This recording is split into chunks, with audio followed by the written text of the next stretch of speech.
నిన్న మన సోషల్ మీడియాలో భూభారతి మీరు ధరణి పేరు మీద వేల లక్షల ఎకరాలు కొల్లగొట్టినందుకు ప్రక్షాళన చేసి భూభారతి తెచ్చినందుకు పేదల భూములు పేదలకు ఇవ్వాలన్నందుకు నా మీద కోపం ఉంటుంది. దేనికి నా మీద కోపం ఉంటుంది అధ్యక్ష?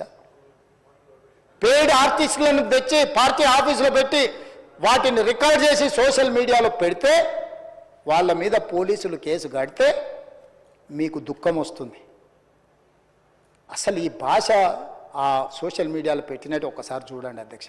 2014-15లో కొత్తగా ఎమ్మెల్యేలు ప్రమాణ స్వీకారం చేసినప్పుడు TV9లో ABNలో ఏదో వెటకారంగా ఒక చిన్న సన్నివేశాన్ని వేస్తే వాటిని సంవత్సరం పైన ఈ రాష్ట్రంలో బ్యాన్ చేసిండు అధ్యక్ష.